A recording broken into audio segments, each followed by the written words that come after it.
Hey folks, Roland Martin here, broadcasting live from Las Vegas, site of Alpha Phi Alpha's National Convention. Today is Thursday, July 25th, 2019. Coming up on Roland Martin Unfiltered, 2020 presidential candidates made their cases at the NAACP Candidates Forum in Detroit on yesterday. We will discuss that and show you what they had to say and talk about it. Sexologist Dr. Rachael Ross, she's being accused of fat-shaming actress Lela Rochon after photos came out detailing Nicole Murphy kissing her husband Antoine Fuqua. Dr. Rachael says when people were she talked about the photos of Lela Rochon and her weight gain, and she says as a doctor, there's some issues there. We will break this thing down.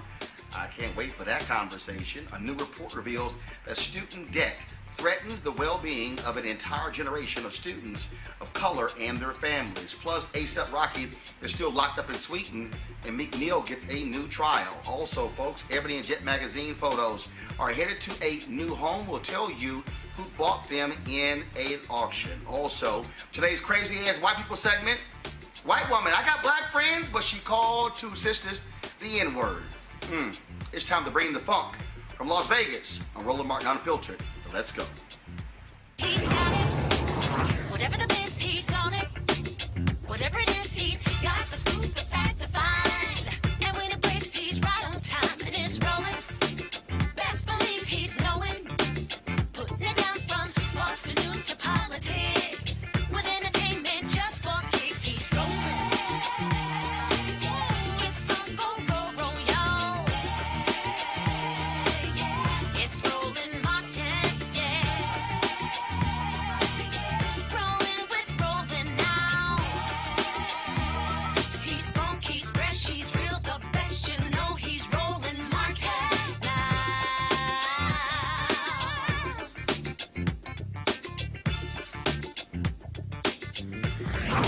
Martin. Hey folks, Roland Martin here, broadcasting live from Las Vegas, site of Alpha Phi Alpha's annual convention. I'm glad to be here with all the brothers. More than 2,000 are here. It has been quite a busy week. The last couple of days, I have been in Detroit for the NAACP 110th annual convention. Of course, that wrapped up last night with their presentation of the Sping Arm Medal. Yesterday, there were 10 2020 presidential candidates who showed up for the candidates forum for the NAACP, making their bids for the black vote. Here's a roundup of what those candidates had to say. We all stand on broad shoulders of those who came before us and fought a good fight. And the way that I think about this moment in time is that they passed us a baton in this relay race. And the question will be, what do we do with the moment that we have it? And what I know is that the folks in this room are leading on all of those things that we know we must fight for. Education, housing, economic wealth, and security. And I will tell you that as President of the United States, those will, as they have always been, be my priorities. I know that this is an inflection moment in the history of our country. It is a moment in time where we are being required to look in a mirror and ask a question, that question being, who are we? And what we know, NAACP, is we are better than this. And so this is a moment in time where we must fight for the best of who we are, and fight we will. And this is not a new fight for us. We are up to this fight. We know how to fight the good fight when it's about fighting for equality and fairness and justice. We know this fight. And I come from a family of fighters. My parents were active in the civil rights movement in the 1960s. My sister and I joke we grew up surrounded by a bunch of adults who spent full time marching and shouting about this thing called justice. And it is why Thurgood Marshall and Charles Hamilton Houston and Constance Baker Motley and all of those broad shoulders upon whom we stand fought that good fight. And so now it is ours with the baton that we have. And I will tell you, I am prepared to fight for the America we believe in. We have always been deep of faith, and we have always believed in what can be unburdened by what has been. That is the fight before us, and we will win. I don't have to tell anybody in this room that we are living in an unprecedented moment in American history. We have a president who is a racist, a president who is a pathological liar, and a president who is trying to divide the American people up based on the color of their skin, where they were born, or their religion. Now, Trump may be crazy, he may be a racist, but he is not stupid. He is doing what demagogues have always done, and that is to pick on minorities, to divide people up in order to gain power. The antidote, in my view, to what Trump is doing is exactly the opposite. And what our campaign is about is bringing people together, black and white and Latino, Asian American and Native American, around an agenda that works for all of us, not just the 1%. And when we talk about Medicare for all as a human right, we also talk about the disparities in the healthcare system. We talk about the need for more black doctors and nurses, and end the absurdity of infant mortality rates in the black community 2.5 times the white community. When we talk about wealth and income inequality, we talk about the absurdity of white families owning 10 times more than black families. And time for questions, sir. Etc. I come to you at a moment of great crisis in this country. A crisis at a time when America's working better and better and better and better for a thinner and thinner slice at the top, while it leaves everyone else behind. The central question of my life's work has been, what's happening to working families in America? Why is the road getting so much rockier and so much steeper? And for families of color, even rockier and even steeper. And the answer is, it's no accident. Race lies right at the heart of this issue. Look around us. Hate crimes are on the rise. The black-white wealth gap continues to increase. Voting rights are undercut. None of that is an accident. We live in an America where the plan of the President of the United States is to turn people, working people, against working people. All right. Let me just finish, I'll take it at the end. Okay. Based on color, based on change. Because here's the important part. We have got to make change in this country, not little changes around the edge. Big structural change. That's why I'm in this fight. Hey, folks, look, it's good to be back. I've had the chance to be with you all my whole career. You got me started. Hey, Jess, how are you? Got me started back in Delaware. I'm a lifetime member. I got involved early on. When I got back from law school, my city was in flames because of Dr. King being assassinated. I became a public defender. I'd been working with the NAACP then and now. And, there's an old expression, y'all brought me to the dance. And I'm still dancing with you. The fact of the matter is that there's a lot at stake. We're really in a battle for the soul of the country right now.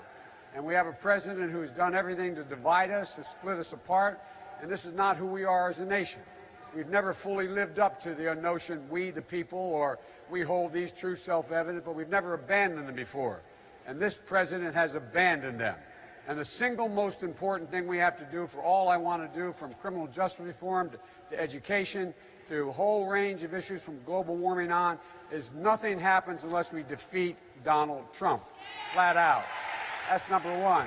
Number two, it seems to me that we also want to make sure that, we're in a position where we have there's no one solution to any of the problems that exist in the systemic racism that is here. I did a lot of work here in Detroit, 26 seconds left. The president put me in charge of getting Detroit back on its feet. I was able to cherry pick the best administration. We came in and we dealt with the problems. And one of the things we found out is that there's nothing the community cannot do given half a chance. And that's what this is all about. All right, folks, that was not all of the candidates, and so several others spoke as well. Also, Marianne Williamson, she actually spoke the day before. We actually live streamed that. You can check it out on YouTube. If you want to see all of the presentations by the presidential candidates, Democratic candidates, go to our YouTube channel, youtube.com/Roland S. Martin, and we actually live stream that. We're the only black news source to actually do so, and so it's right there on the YouTube channel, so check it out. And don't forget to subscribe and turn on your live notifications when you do so. Let's go to our panel right now. Dr. Greg Carr, Chair of the Department of Afro-American Studies at Howard University. Dr. Julian Malveaux, Economist and President Emera at Bennett College. And Michael Brown, former Vice Chair of the DNC Finance Committee. Greg, you should be here with all the alphas here in Las Vegas. Brothers, lots of black and old gold. You got the original black and old gold. Omega, Michael Brown, is real jealous. Yes, sir. he complimented you on that outfit, though. I thought it was purple and gold. I couldn't tell. Oh. Nah, you know it wasn't purple and gold. No, son. Come on, brother. Now, son, anybody knows what black and gold looks like, so don't even try it. Yeah, they do. You know how our children get sometimes. So they get a little ruly. All right, so let's get right to it. Greg, I want to start with you. Your thoughts on, again, we live streamed all of the candidates on yesterday. Just your thoughts on what the candidates had to say talking to the NAACP. Well, first of all, Roland, for everybody viewing, if you didn't go to Roland Martin Unfiltered and look not only at yesterday's forum, but all the NAACP coverage. I thought the resolution that they passed on Brother Green to say impeach Donald Trump, the whole coverage has been fantastic. So watching those 2 hours, a couple of things jumped out. Bernie Sanders is getting a little bit sharper on his message. I think some of those young sisters who he's hired and people around him are pushing him. Elizabeth Warren's discussion of the wealth tax I thought was important. Kamala Harris, of course, will be well received and strong in that conversation. Joe Biden looked like he needed his notes, which is, I guess Biden needs his notes. But if you look at the polls, more importantly, in Iowa, in South Carolina, and in New Hampshire, Biden is leading in all three.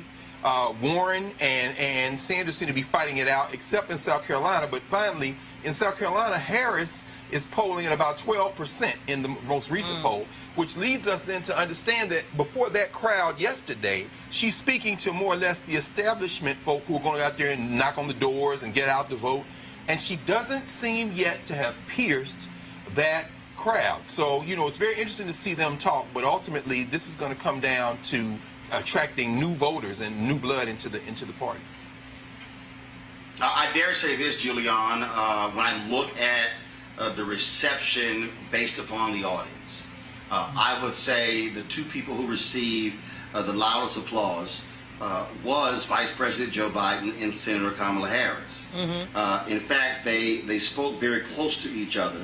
And but the reality is, and I think to Greg's point, that people need to understand, Vice President Joe Biden has spoken to the NAACP more than anybody else.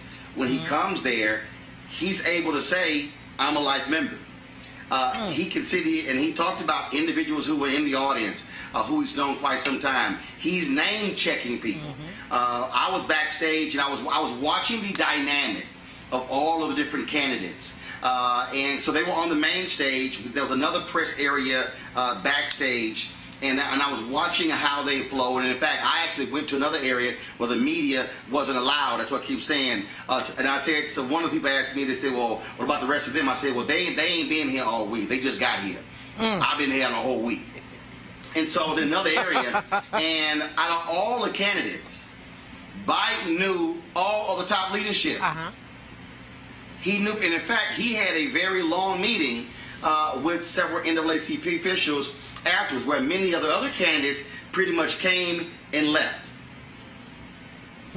Biden has roots in the African-American community. Not only was he, of course, President Obama's VP, which endears him to a lot of people, but he also, as you say, he knows everybody. He's been around a long time, and he's paid his dues in terms of the NAACP. I dare say, much as I love my homegirl, Senator Harris, and much as I don't love him as much, but Cory Booker, are they life members of the NAACP? Just ask him. I mean, that's a legitimate kind of question. I mean, on their way up, did they stop? Did they make a pit stop in the black community? Or are they more interested in career building than community building? And so that's what comes up. I saw Joe Biden. I saw him a couple times, but last time he was with Reverend Jackson at the Rainbow Push conference. Similar, and this was right after the little flap with Senator Harris. And despite that, where, frankly, he lost a lot of points with a lot of people. He came out there and did a great job. They had a private meeting with Reverend beforehand and did the same thing. Called people out, called out names. Glad to see you. You know, we go back. Now, Greg, I'm going to say something to you about those notes. Joe Biden is best with notes. I mean, when Joe Biden does not have notes, he gets to run in his mouth. He goes over the river and through the woods.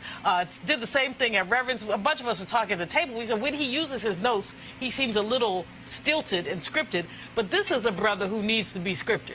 Because when he is unscripted, anything can come out of his mouth. So I applaud him for knowing when to use his notes and when not to. Touche.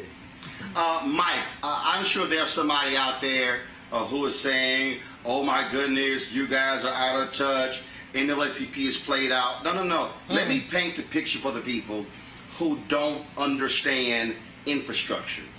First and foremost, the NAACP is a nonpartisan organization. The organization cannot make endorsements. But the reality is they have 2,200 chapters. National Action Network and the National Urban League throw in the Southern Christian Leadership Conference, and you can add a number of others. They don't even get to 500 combined.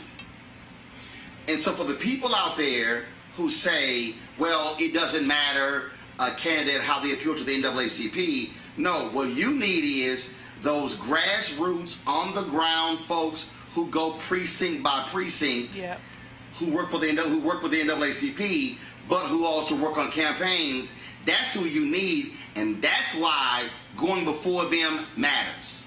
Absolutely, and Roland, as you know, but I like to give full disclosure when I talk about Vice President Biden. He taught me in law school, but when you watch him, he is very similar to President Clinton. They know everybody in the black community. They know, and I know the Me Too movement has changed how people can campaign with hands on the shoulder and all that kind of stuff. But when you watch Vice President Biden, very similar, not quite. I mean, Bill Clinton's like the varsity, and then you have everybody else. But Vice President Biden is very similar to that, and you're exactly right. When he goes into rooms, and that's part of politics, is knowing people, having relationships. People feel comfortable with you. Not to say other people aren't good too, or qualified as well, but you tend to go with who you're comfortable with. And of course, at some point in time, the 800-pound gorilla, former President Obama, is going to come out and do something. And when that happens, whether it's to shut everything down and then they pick the nominee before the convention. If you recall, back in the late 80s when my father was chair, there were a lot of great candidates running, from Gephardt to Rockefeller to Clinton. But my father, he said, you know what, this is great, and you guys have run a great fight. But it's time to shut this down, and I hope Chairman Prez does the same thing, because you can't have Trump raising I hate saying his name. You can't have 45 raising all this money, getting ready, us beating up on each other, without at some point in time saying, you know what, the fight is done, you ran a good fight, time to move on, let's get behind the nominee. Because what happened also to Secretary Clinton was when you got to the general election, a lot of the Bernie people were still pissed off from the primary and didn't come out. So this time, same thing. If your person does not win, that doesn't mean you take your ball and go home.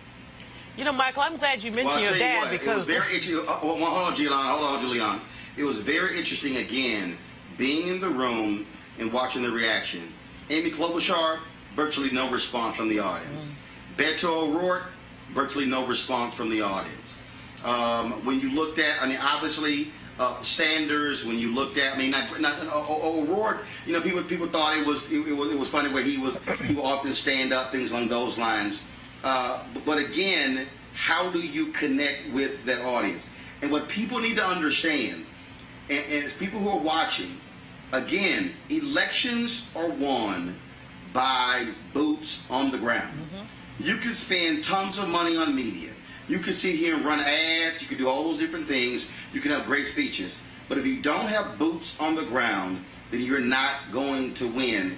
That's why going to groups like the NAACP are critically important, because you want, Julian, those organizers. You want the people who literally are going to take their Saturdays and go door to door, who are going to go block walking. You want the people who get the list, the printout of the folks who are voting, who voted in the last election, who say we're going to go door to door. And that's the thing. I think there are a lot of people out here, young folks and older, who don't understand the mechanics of elections. Sending a tweet as an endorsement is not politicking. It is that face-to-face engagement, and that's why boots on the ground matter. Julian, go ahead. No, the only thing I was going to say earlier was just that I'm glad that Michael mentioned his father, because in terms of political skills, nobody had skills like that. Ron Brown remembered everybody, knew everybody, made sure that everybody felt like they were part of the team. And I don't, Biden does that. I don't see anybody else really out there doing that, especially with black people. It's unfortunate that Kamala and Corey in particular don't have that. Klobuchar has been many places. She's very smart, but she gets no bounce whatsoever.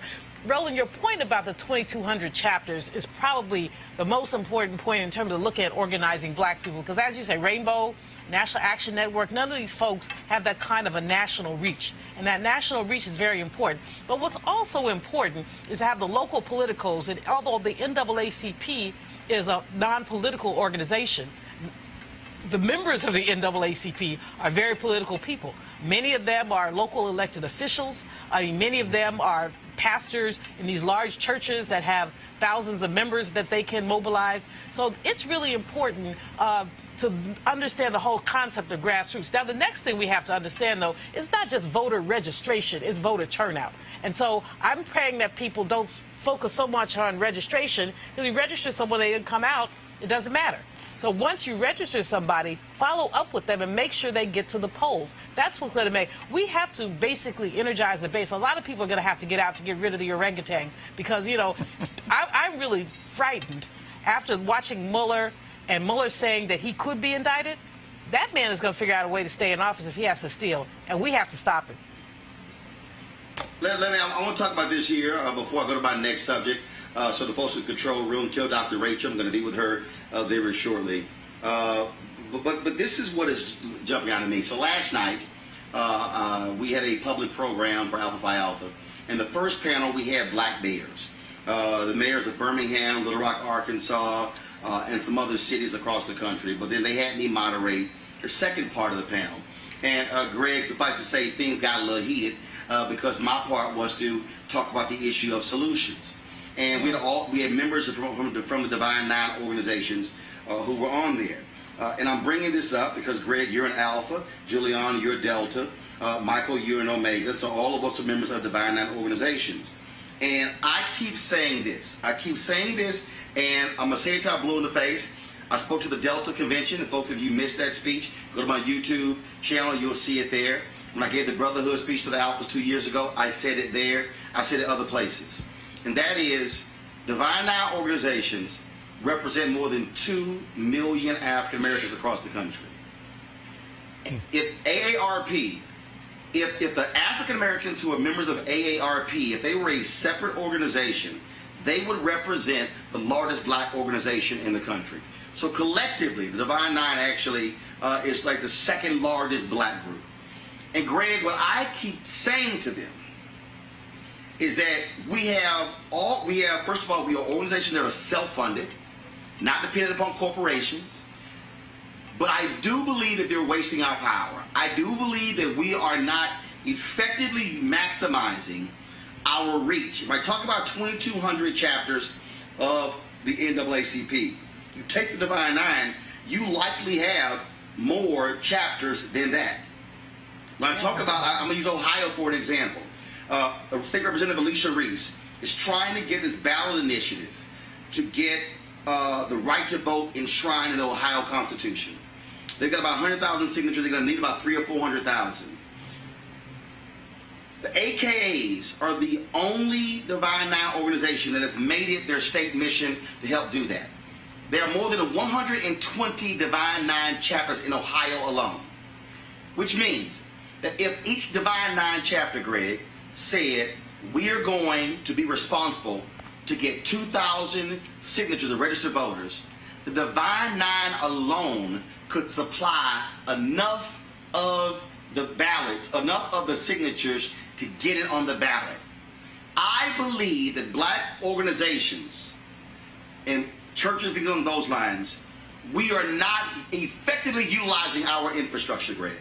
No, you're absolutely right, Roland. I mean, you know, let's just look at where we are. You've laid it out, and you say you've been saying this consistently all the years I've known you.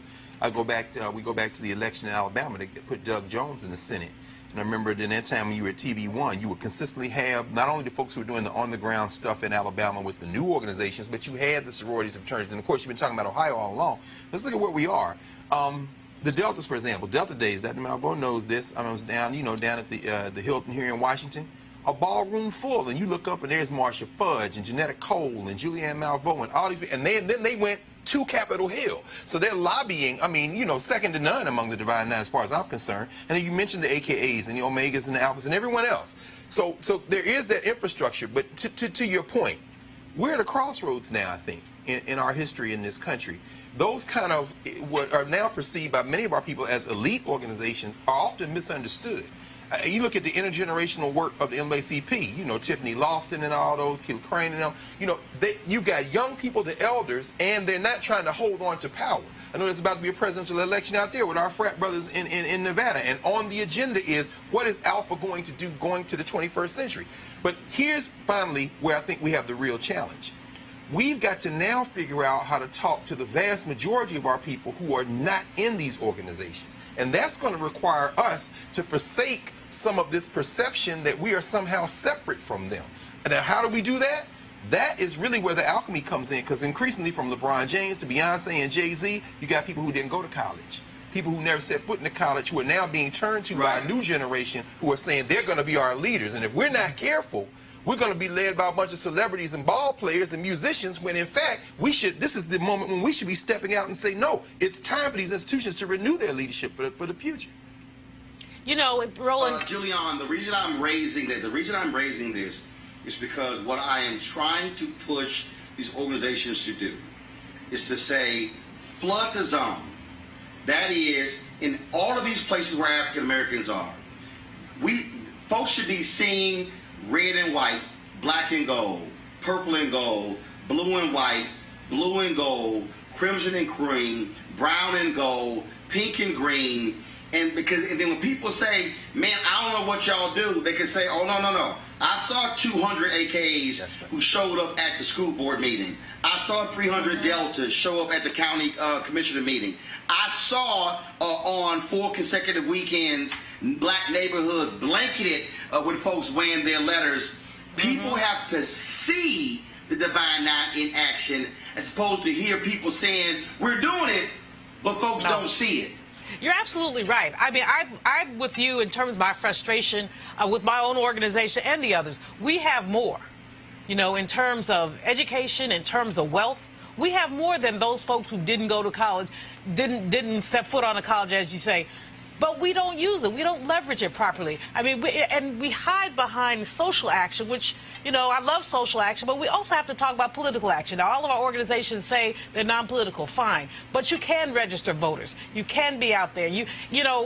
Our teachers ought to be ensuring that when people graduate from high school, they have a voter registration card in their hand. And between Delta and AK and the other women's organizations, we are the teachers that are touching most of these young people. So that's what we need to do. It's very frustrating because, we have all these rituals that we deal with. We have all this pomp and circumstance, and some of that is very nice and some of that is very good. But let's talk about what we're doing for the community. Let's talk about how we're transforming things. And we could. But again, unfortunately, too often we do the milk toasty thing of moving our mouths but not moving our feet.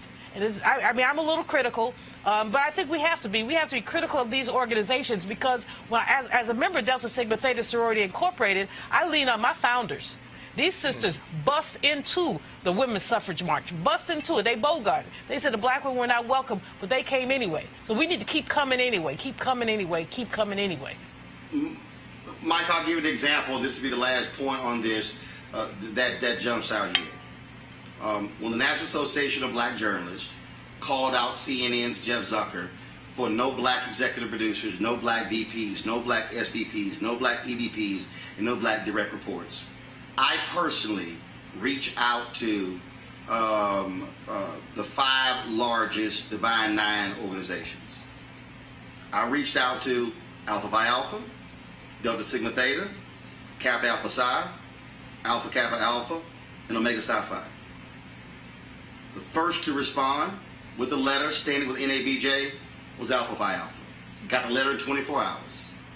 The second to respond was Delta Sigma Theta. The third to respond was Omega Psi Phi. That was it. And what I said is, how hard is it to write a letter? Because if you're afraid to even write a letter, come on, you can't tell me you're going to be out there in the streets. Hello. And what I said is, the signal has to be sent when a letter is dropped saying we represent 250,000 or 300,000 or 400,000 or 500,000 members. Trust me, that gets the attention of white executives at CNN and their corporate parent AT&T.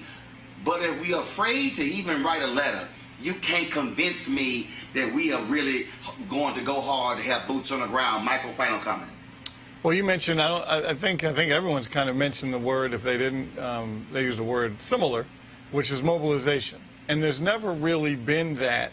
And maybe we'll have an opportunity if Vice President Biden is the nominee and selects Senator Harris, because we have never had someone from the Divine Nine on that presidential trail. I'm not sure if the former First Lady was Greek. I don't think she was. No. We know the president. No, she wasn't. We know the president was not. And we know Senator Harris is. So maybe this will be the first time the real actual mobilization of the Divine Nine can happen for a purpose. But here's the piece. We don't need somebody black to be a member of the Divine Nine in order for us to use our power. Correct. That's all I'm saying. And what I'm trying to get, and this is the last point I'm going to make before I go to Dr. Rachel. What I am trying to get black people to do is to stop saying, well, we should do this and this and this, and say, wait a minute, what is the infrastructure that we do have? What is the infrastructure of the AME Church? Right. Come on. What's the infrastructure of AME Zion? What's the infrastructure of Kojic? What's the infrastructure of Black Methodists? What's the infrastructure of Black Baptists? You take those groups. Then you talk about Links. And then you talk about Jack and Jill. Then you talk about 100 Black Men. What I'm trying to get us to do is realize we literally have infrastructure that's international, national, state, regional, state, grad, undergrad, and initiatives for folks in elementary, middle, and high school. And if we say, wait a minute, if I put my infrastructure to work, then I can have greater impact. And so that's what I hope the goal is. All right, folks, over the weekend, actress Lela Rochon deleted her social media account as the photos came out showing her husband, Antoine Fuqua, the director, kissing Nicole Murphy. Now, social media went nuts, slamming Nicole Murphy, Antoine Fuqua, saying, how are you cheating? But this also didn't happen. But then people began to talk about when photos of Lela Rochon. And people saw her, of course, in Harlem Nights, played a character of Sunshine. She was in Boomerang as well. And people began to talk about her size. And oh my goodness, look how much weight she's put on. Well, Dr. Rachael Ross, who's a sexologist, she also talked about this on her Facebook page, also in her live stream. And people been blasting Dr. Rachael, saying that she is fat shaming. And she's saying, no, we better learn to have some honest conversations when it comes to our relationships. Dr. Rachael joins us right now. So, Doc, first of all, glad to have you here. Glad to be here, Roland. Thanks for having me. Okay, Yes. So for the folks who are watching, you're not one of these TV doctors who's a fake doctor. You are an actual doctor. You have a degree. I have an MD and a PhD. I'm a family medicine physician, board certified practicing family medicine physician, and a clinical sexologist. So there we go. Let's put that out there. All right. So when you made your post talking about when you saw the photos, different photos of Antoine Fuqua and Lela Rochon, and let me also say this before I get to that. Everybody knows who watched this show. I don't waste my time on black celebrities who got married, who got divorced, who they dating, who they screwing. kids they had. That's their personal business. I don't cover those stories. But I thought this was interesting because it revealed something. It took an entertainment story, a gossip story, but dealt with something else on the relationship side, on the health side, on the mental side. That's why I wanted to talk to you. And so you wrote this piece where you looked at these photos and you talked about body language. And you talked about what happens with black women when they get married when it comes to their health. And so share your thoughts. Why did you weigh in on this topic the way that you did? Yeah, I appreciate you even asking. Now to me, I responded, with body chemistry and language the minute I woke up and saw it. And as I think most of Black America did, because what we saw there is our worst nightmare, right? Your husband kissing one of the most beautiful people in Black America, right?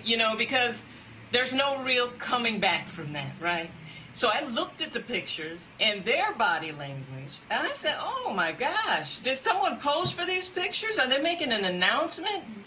Does he want his wife to know that, hey, it's me and this person now? Because it looks very staged to me. So my immediate response was to then go and look and see couples, pictures of him and his wife together.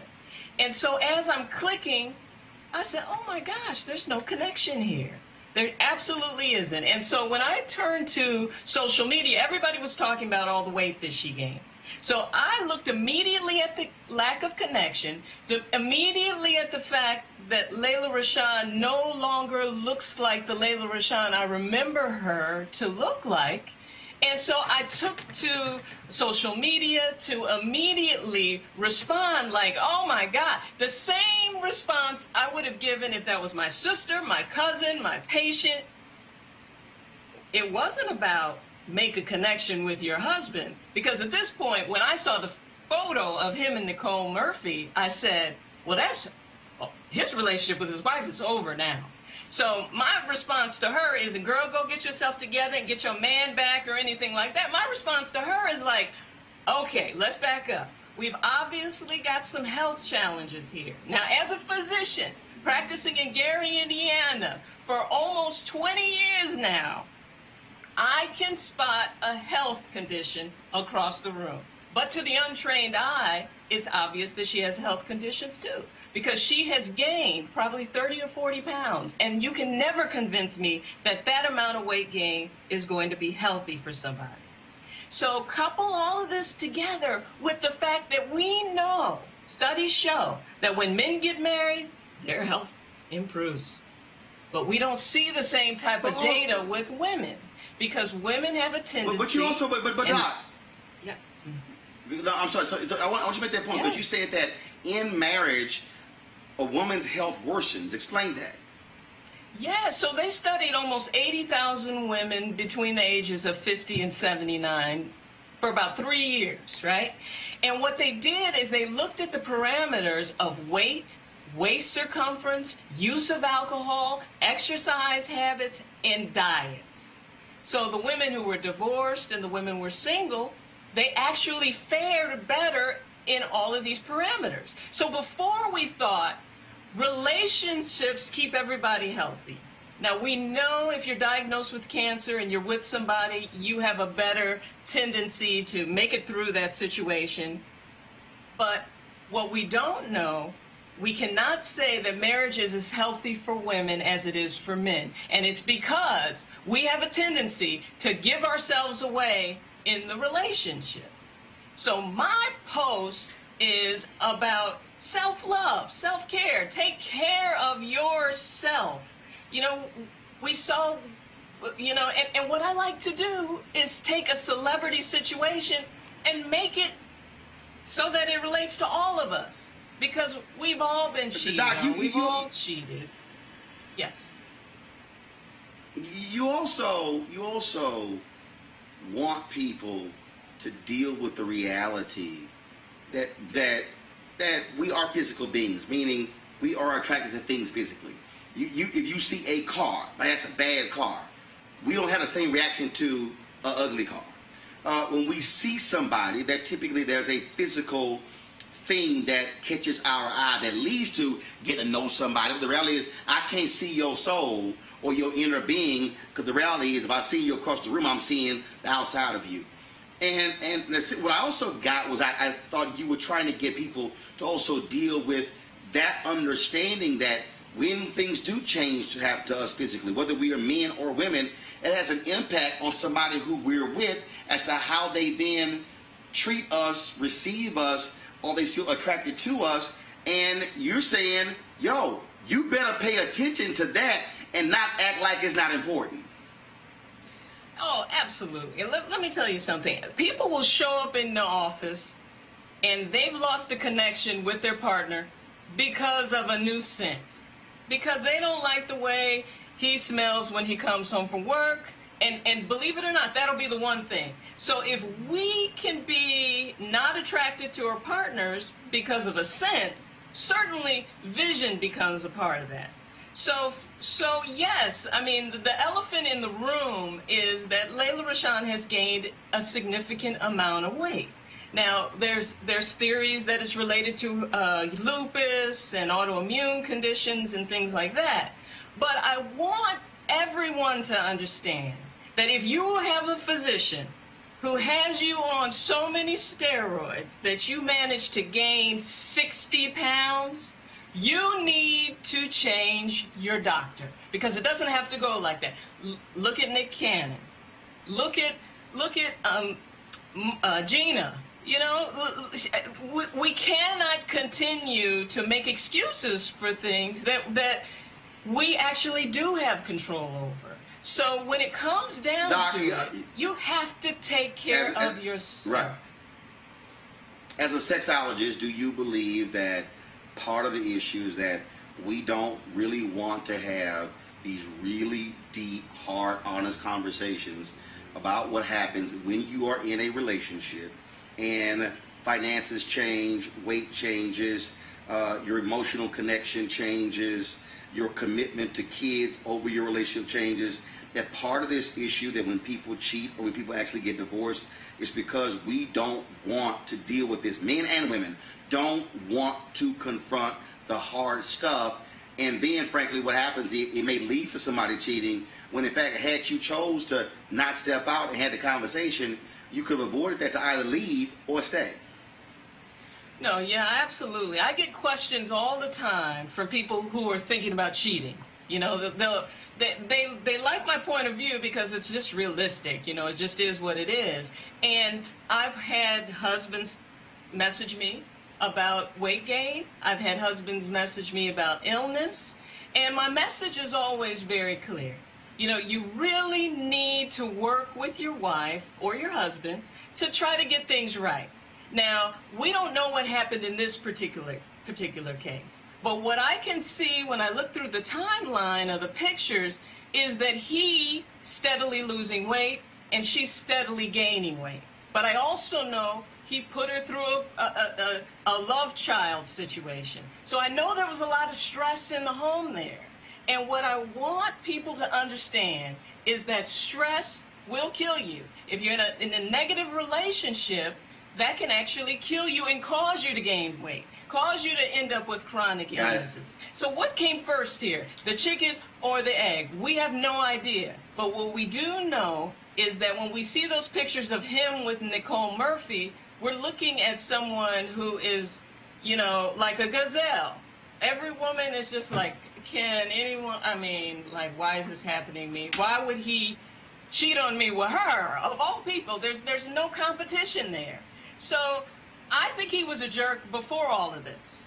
But I also can see that this timeline of disconnect happened along with this trajectory of weight gain. And we have to take care of ourselves for ourselves. Now, the relationship part of things has to be important too, but you've got to do it for yourself. All right, Dr. Rachael Ross, folks, be sure to subscribe to her YouTube channel. Check her out. Doc, we appreciate it. Thanks a lot. Man, any time. Good talking to you, Roland. All right, Doc. All right, thanks a lot. All right, folks, every black parent wants to see their child get the best possible education after high school graduation. Too often the money is just not there, and that's where student loans come into play. The amount of outstanding debt and the number of borrowers affected have a significant impact on this country's economic well-being. Of course, the people most affected are black folks and other people of color. Well, this week, the Center for Responsible Lending and the NAACP released a report that outlines the problem. And so we're going to talk about that. First, I want to go to my panel, Dr. Greg Carr. I'll start with you. Look, you're a professor there at Howard University. And give folks an understanding of what you have witnessed yourself over these years as the cost of higher ed has increased. Have you seen a corresponding increase on the pressure, depression, anxiety, if you will, of your students just to be able to get through and afford that degree? Absolutely. You go around in the DMV, into DC, Maryland, and Virginia, and you see so many of our students, not just Howard students, kids from Bowie State, kids from Morgan State and Coppin, working, waiting tables, working incredible hours. They come to class. Sometimes a kid is almost falling asleep. What's going on? You find out she worked a shift last night because she's still trying to make these tuition payments. And then you look and you realize that and I think we're all in the same age range, we could work our way through school with a job. That's impossible now. That's impossible. It's either you got a scholarship or you got a ridiculous loan, which then saddles your family with debt. And these are not debts that can be forgiven. And it has impact on everything from their academic performance to their capacity to concentrate, even on their post-graduation plans. And when you saddle them finally with that kind of debt, that's a lifetime of debt. We're not talking about something to be paid off in 10 or 15 years. Even the Obamas only paid off their student debts after he was in the U.S. Senate. So, no, yeah, we see it every day, Roland. It's ridiculous. Julia Malvo, you were president of Bennett College. I remember working for WVON Radio and getting one of your distress phone calls saying we got to raise $30,000 by X date to keep these young women who are seniors in school, to keep them online to graduate. And I really think that a people today who are not in college, and maybe who don't have kids who are in college, really don't understand how this thing has changed completely in the last 20 to 30 years. You know, Roland, I went to Boston College on a full ride. The tuition was like $2,500. It was affordable. I had a little part-time job, but now, as Greg said, I had students who were working 40 hours a week. They were working full-time. I had a child who was running a car wash. She was a manager of a car wash, and she was in school, and she was pledging, and she was cray-cray. I mean, she was just basically, she was sleeping 2 hours a night. The worst thing about it is, as all of this has occurred, the Pell Grant has been fairly steady. It has not gone up with tuitions. Tuitions have gone up faster than the rate of inflation. Not only are we saddling folks for a lifetime, we're distorting their life choices. So if you have you graduate with $50,000 worth of loans, okay, are you going to take the job on Wall Street, or are you going to be a social worker? You're going to take the job that provides you with the most money, because you might want to be a social worker. You love social work. You love people, but you got to pay those loans. Right. I think so. Elizabeth Warren, some of the people were talking about free tuition, and President Obama, who talked about paying a percentage of your income on the loan. All of those things make sense. But parents and students, I mean, the pressure is enormous. And we do say, we want folks to go to college. But many people just simply cannot afford it, or people are doing things. I mean, I have a friend who says his kids can go to college, but they got to go to community college first.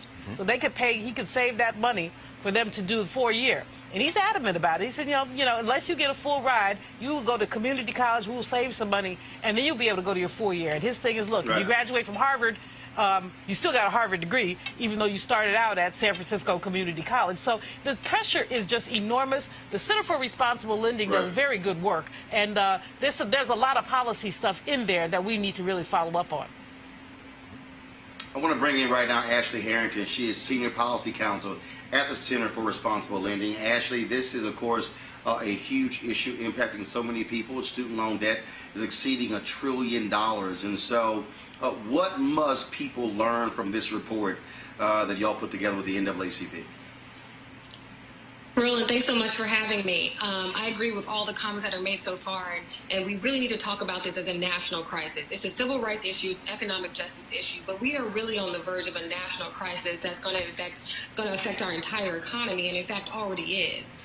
Because of student debt, people are delaying buying homes, they're delaying starting businesses, they're delaying saving for retirement. And so these are effects that are going to be felt beyond just individual families and individuals. These are going to affect the community and the larger society as a whole. And so we need to really be thinking about the fact that there is over $1.5 trillion in outstanding debt held by 44 million Americans, and that the default numbers are significantly high, and they're particularly high for students of color and Black students in particular. And we need to be concerned about that and recognize how we got here. And so what do we do, though? I mean, you have the candidates who are saying one thing, but the reality is Congress could act right now, and they simply haven't. Absolutely. So we advocate for a number of solutions. One, we need to streamline repayment, right? The repayment system right now is completely wacky. There are numerous repayment plans. Even income-based repayment plan is hard to access. Each plan has a different amount of what you would pay. So it needs to be completely streamlined. We need to get down to one plan that, in the income-based repayment plan, that really is based off 8% of your discretionary income instead of 10% or more. Because even under the current income-based system, we have seen that it's been completely unaffordable for many borrowers who are having to forego other necessities in order to make their student loan payments, because we know that the consequences of default on student loans are pretty severe. You can get your Social Security check offset. You can get your wages garnished. You can get your tax refunds garnished. And so we are seeing that happen. So we'd like to see the repayment plan drastically changed. We need to hold student loan servicers accountable. And one big thing we're advocating for is there does need to be large-scale, across-the-board debt cancellation. Even as low as $10,000 would have a significant impact on the ability of people to really contribute to this economy and to get back on track with their student debt. Michael Brown, what I don't understand is a whole bunch of white folks out there who voted for Trump who broke as hell and would support debt cancellation. And, you know, you wonder why this thing hasn't really blown up, how it really hasn't gotten effective. Donald Trump, frankly, hasn't done a damn thing in this area. In fact, Betsy DeVos in the Department of Education, his secretary, has allowed, frankly, the profiteers from for-profit colleges, folks who have been ripping folks off, to come back in, removing a lot of the constraints put on them by the Obama administration. And so, do you expect this to be a significant part of this campaign? And is it something that, if you're a Democrat, you should be running hard on, because this thing affects Black, white, Latino, Asian, Native American, doesn't matter, men, women, gay, straight, folks from every region of the country? They should be talking about it a lot, and there's several reasons. And we've talked about this before. We had the chat about the returning citizens voting in Florida, and there was this perception that it was kind of like a black thing, and that's why a lot of the white folks in the panhandle weren't getting involved. Same thing with this. Folks think it's, oh, this is a Black Latino thing, it doesn't really impact me.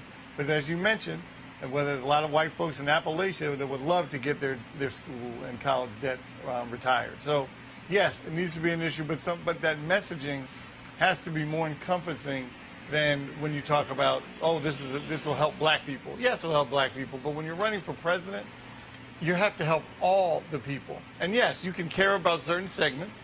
Clearly, 45 cares about a certain segment, but you have to run and be part of the whole community that you're running for. And so you can mention it, you have to talk about it, and you have to have surrogates that do that for you, that don't look like you necessarily. They can go into those communities and talk about it. So, yes, they should be talking about it. It should be part of anybody's campaign. Ashley, final comment. I think he's absolutely right. In 2016, nearly 70% of all graduating seniors had student debt. So this is a universal problem, and there's things we can do about it. We can do broad cancellation. We can drastically increase the Pell Grant, and we can find a way to do debt-free college, and we must. It's a national imperative that we do so. All right, we surely appreciate it. Thank you so very much. Thank you. All right, folks, rapper A$AP Rocky has been charged with criminal assault in Sweden and will remain in jail until his trial. The prosecution will proceed, although the rapper claims self-defense and provocation. He got a lot of celebrity support in Kanye West, and he recruited Donald Trump to intervene on his behalf. Trump called the Swedish Prime Minister and was told that in Sweden, everyone is equal before the law. Sounds like a little shade to me. Also, rapper Meek Mill is having a much better week after spending more than 10 years on probation for drug and gun charges. The Pennsylvania Superior Court overturned his 2008 conviction Wednesday and granted him a new trial. He no longer has a criminal record. He also got a lot of high-profile support, including fellow rapper and entrepreneur Jay-Z and others. Real quick here, Greg, what do you make, again, of these two cases? It's very interesting because of that. I really love my black people because A$AP Rocky made some comments where people that was seen as out of touch, saying pretty much I ain't got those problems. I live in Beverly Hills, but even though he's in Sweden, he is learning what it's like to be part of that criminal justice system, and now all of a sudden they're seeking support. A lot of people said, "Yeah, now you know what the hell we were talking about." Roland, it can all go horribly wrong in a split second. We're having this conversation on what would have been Emmett Till's 78th birthday had he not been killed by white terrorists on the live of white woman Carolyn Bryant, who still walks the earth. In the split second that he was in there with his cousins in that little place in Money, Mississippi, his whole life changed. Here we are in 2019, and A$AP Rocky, if you don't understand anything else, brother, there's no black woman, no black man alive on this planet that can't be touched by white supremacy. And Ilhan Omar said the other day, which got her, you know, again, Ilhan Omar looks to be, she doesn't look like she has any fear. She said, these white men, you gotta watch them. That's who you have to be alert for. And at the end of the day, man, there's no way, you know, if nothing else, and Meek Mill looks like he gonna straighten up and fly right for the rest of his natural life, because he has figured out this system is set up to have two strikes against you as you coming out the womb. That's for women or men. Michael, what was very interesting in the Meek Mill case, that was a black judge who was really holding him to task, a sister, and of course, you know, he wanted a new trial and for her to be not involved in his case at all. And so again, that's one of those things where a lot of times when we talk about criminal justice system, black versus white, his biggest the person who he was fighting with the most was a black female judge. But it's still the criminal justice system. No matter who is in that robe, the deck is just not stacked in our favor. And to the Rocky situation in Sweden, you know, the doc and Professor and I were talking about it a second ago during your break or when you were setting up the segment, and you and I talked about it a couple weeks ago when I was on. You know, I get that these little folks were annoying them. I understand, but you gotta walk away. The whole macho, oh, I got to do what I got to do. No, because now look at you. You're in a jail cell with an apple and some water when you could be at the Four Seasons in Sweden chilling. Come on. So it's sometimes, and you had bodyguards with you. How tough are you that you beat up two little white boys? Walk away. Okay, so they threw their headphones at you. I mean, you know, it's every time it comes up, my kids and I talk about it all the time, and of course we're on the opposite sides of the issue. No, you got to do what you got. No, you don't. Not all the time. Sometimes you say, you know what, young fellas, we'll send you some CDs. So whatever you need to say to de-escalate the situation and walk away. They chose not to do it. Now look at them. And this is the worst State Department you want coming to fight for you. Hello. I tell you that. You want Pompeo picking up the phone for you? Ooh, so I don't know.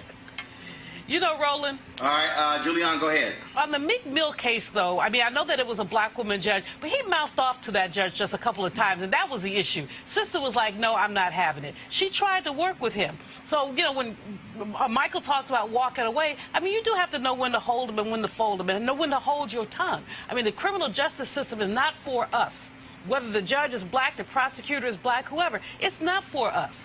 But you may get a break from a black judge if you know how to act. And unfortunately, just like the brother who beat up the little white kids. Some of us just don't know how to act. I mean, I come hard on some of this. You know, I don't know how to act either. That's another story. But I mean, but I come hard on some of this. Some of these situations are situations that can be avoided. And if you know that you are black and vulnerable, and if you black, you are vulnerable, try to avoid at least some of these situations.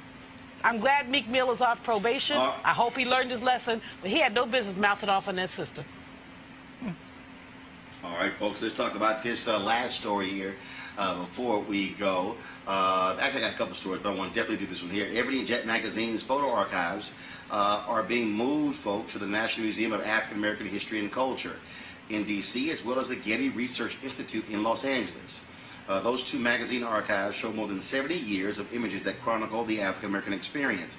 The archives became available after Johnson Publishing Company filed for Chapter 7 bankruptcy in April, hoping that the sale would cover the $13.5 million JPC owed as a result of taking out a loan against it. Well, the buyers, which also include the Ford Foundation, the John D. and Catherine T. MacArthur Foundation, and the Andrew W. Mellon Foundation, paid $30 million for the collection, and they're going to, again, those groups came together to buy the archives and will share them with the National Museum of African American History and Culture. So what you now have, Greg, is you still have Ebony and Jet. Those assets were sold to a company out of Texas. Now this photo archive is no longer a part of that. Now that's a separate deal. It's now being sold. I'm very happy that they are going to be working with the National Museum of African American History and Culture to preserve these archives and that critically important piece of black history. Absolutely. The first thing I did was reach out to my very good friend Kinshasa Conwell, who's the deputy director of the museum, congratulating her. Because you understand, in the Smithsonian system, you have to build a museum from the ground up. So everything in the National Museum of African American History and Culture, they had to acquire. Because all stuff that's in American history and over in the other museums, they have that. This completely transforms the archive of the National Museum. Shout out to those black folks like Elizabeth Alexander and others who got on the phone and worked together a deal to put together with Ford, because several people bid it. Melanie Hobson and George Lucas, for example, were looking into a bid because they had given collateral on that collection as a way to float the loan for Ebony and Jet to stay in business. So they were looking into it. My friend Theaster Gates in Chicago, he said, you know, it was an honor to even try to bid because he has Mr. Johnson's personal library at the Stony Island Arts Bank that he's put together. But for this to come to the National Museum, we talk about Emmett Till's birthday. The photograph that went around the world is now going to be controlled by an institution that is essential to us. One final thing. It isn't just Ebony. It isn't just Jet. You've talked about Monifa Sleet a lot of times on this show. It's not just the Dr. King photographs. It's also Black World and Negro Digest. The history of Pan-Africanism and black nationalism is in those Ebony archives. So, you know, well, I'll say one other thing. $30 million ain't no money. Black people, you make this point all the time, Roland. We got to support our institutions. It shouldn't take white foundations and an act of charity because you got some black employees who reach out there and stop this for this to happen. This one right here is transformative. Let's not do this again. Come on, black folks. Let's support each other so we don't have to have this conversation holding our breath again. Julian? You know, the loss of Ebony and Jet in terms of circulation has been a body blow to the black community. This is how, you know, we all basically came together around imagery and culture and all of that. So the fact that the museum has it does make me very happy. As Greg said, I remember interviewing Lonnie Bunch right after the museum opened, and he talked about how it was like almost like an antique roadshow going from city to city to acquire stuff. How an older white woman came and brought him, I believe it was a shawl that was owned by a slave, an enslaved woman, and they had that on display. So to have these photographs on display is really quite amazing. But Dr. Carr is also right about this. We are squandering our history. We're literally, as we sit here, squandering that history, and it's really shameful. We don't know our history. 1919, the Red Summer. 100 years later, we still see black people being massacred. But when you talk to younger black folk, they don't know anything about the Red Summer because you will not find it in anybody's history book. So to have this stuff at our museum, is important. And everybody who has $50 ought to become a member of that museum. You don't have to give $1 or $2. Give $50. Take a slice of that because they're being judged by their fundraising. And, you know, there's a government appropriation, but they've also got to do their fundraising. Michael, your thoughts? Very quickly, I mean, the first magazine probably ever read was Jet. My grandmother had a stack of them, and you know they would come in the mail, and the first place they would go was on the in the kitchen or the kind of kitchen nook table. The second place they would go was on the back of the bathroom door in the little magazine rack. Yes, sir. So Jet was really the first magazine you know I read as a young person, so it became part of who we are. I know you mentioned the other magazines, but don't forget Ebony Man. You know, they came out with Ebony Man for a minute. Ebony Jr. That's right. They touched on a whole lot of pieces. That's right. And so it's part of who we are. But the reason that you mentioned why it's not like it used to be is, especially for young people, is we're now in this kind of multicultural kind of environment. Everyone thinks, oh, we're all mixed up. We're all... And so everyone's forgetting. But if you go to certain communities in this country, that may be true. But they still, you talk to some Italians, Italy, they will tell you exactly where their grandparents were born, what city they were born in Italy. Same with the Irish. Clearly they came in a different way. I'm not suggesting that. But that means maybe we should even be stronger about coming together and understanding our history. So, you know, we had some challenges, but thank goodness for the thing. You can swab your mouth now. You can do the best you can to find out who you are. Nope. All right, folks, here we go here on last segment. Oh, here we go. Crazy as white folks. Can't wait. What they up to now? Charcoal grills are allowed. I'm white. I got you. Illegally selling water without a permit On my property. Whoa! Hey! You don't live here. I'm uncomfortable.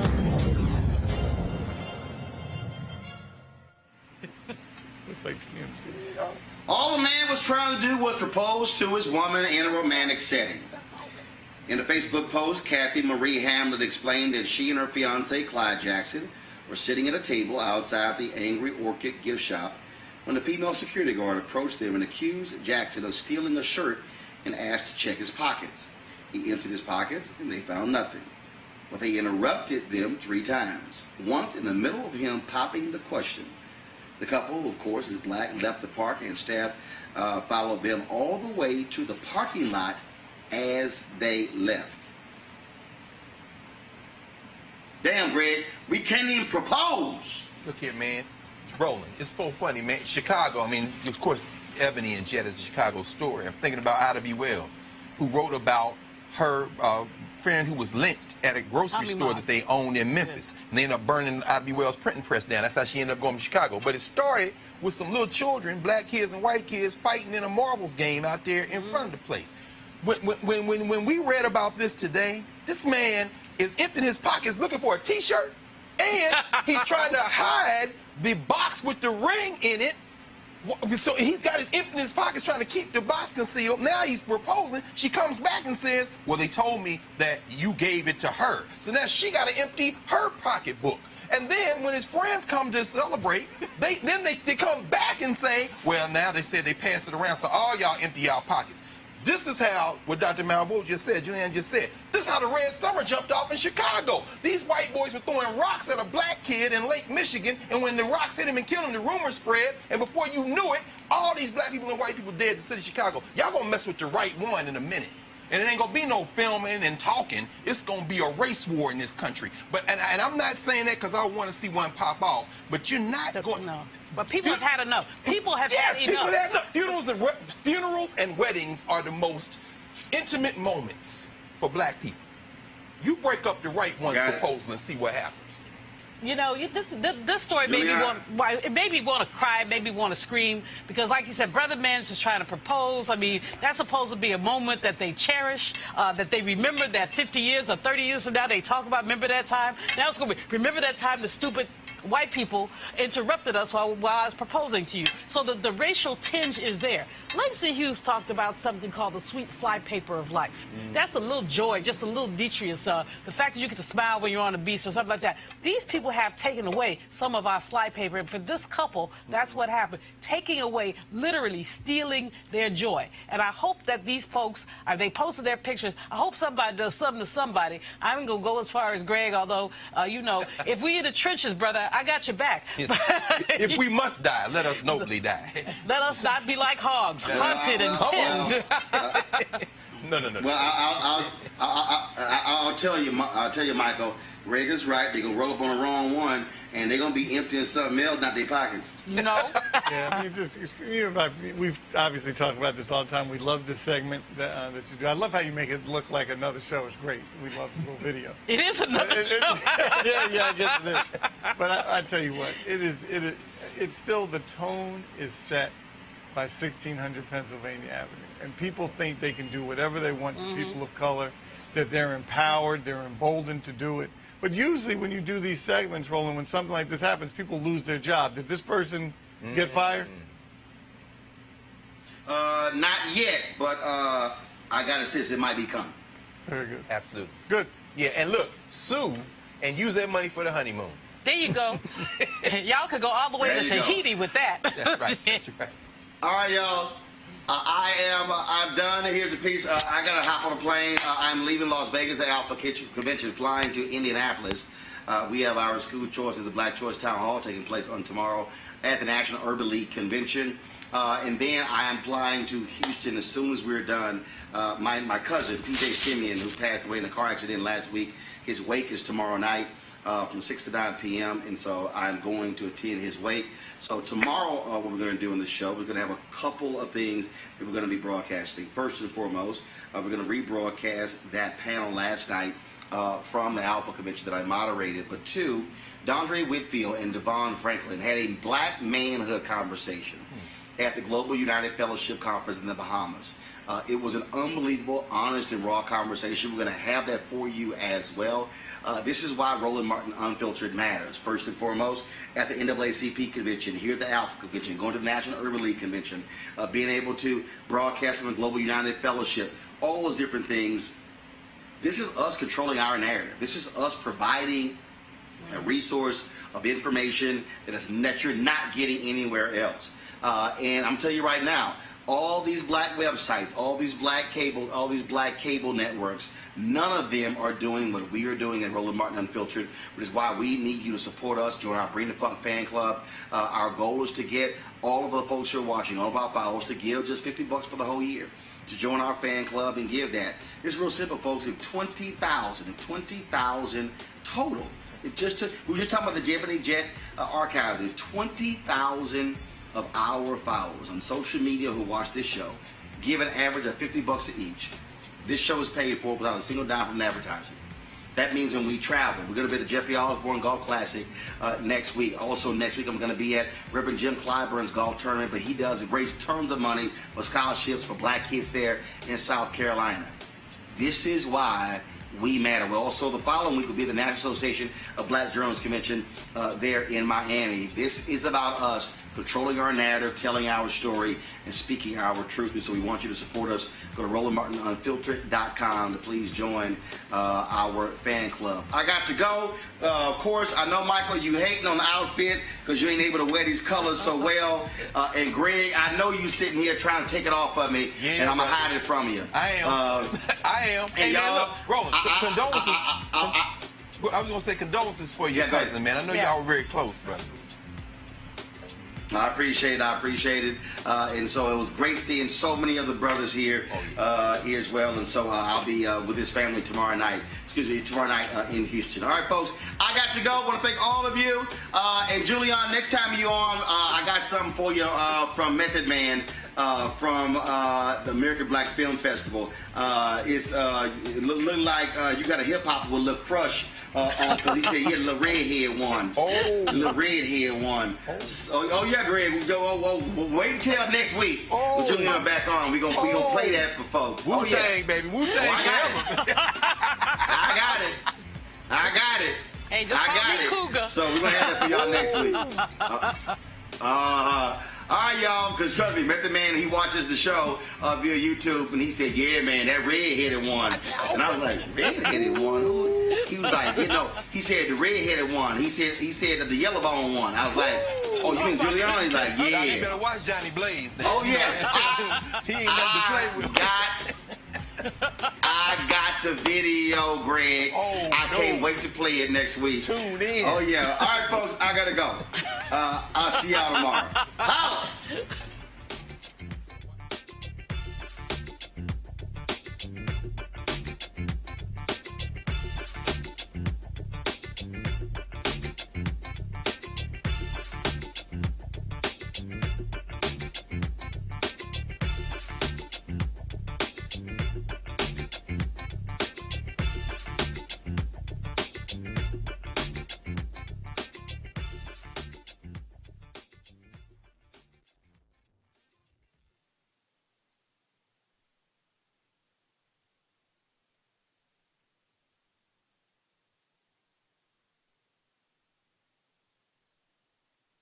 You want to check out Roland Martin Unfiltered? YouTube.com/Roland S. Martin. And subscribe to our YouTube channel. There's only one daily digital show out here that keeps it black and keep it real. It's Roland Martin Unfiltered. See that name right there? Roland Martin Unfiltered. Like, share, and subscribe to our YouTube channel. That's YouTube.com/Roland S. Martin. And don't forget to turn on your notifications so when we go live, you'll know it. You want to support Roland Martin Unfiltered? Be sure to join our Bring the Funk fan club. Every dollar that you give to us supports our daily digital show. There's only one daily digital show out here that keeps it black and keep it real. It's Roland Martin Unfiltered. Support the Roland Martin Unfiltered daily digital show by going to RolandMartinUnfiltered.com. Our goal is to get 20,000 of our fans contributing $50 each for the whole year. You can make this possible. RolandMartinUnfiltered.com. This is Diala Riddle, and you're watching Roland Martin Unfiltered. Stay woke. This is Director X, the director of Superfly on the red carpet or the black carpet, and you're watching Roland Martin Unfiltered. Yo, what up, y'all? This is Jay Ellis, and you're watching Roland Martin Unfiltered. Hi, I'm Chaley Rose, and you're watching Roland Martin Unfiltered. I'm Lex Scott Davis, and you are watching Roland Martin Unfiltered. Hey, what's up, y'all? It's your boy Jacob Lattimore, and you're now watching Roland Martin right now.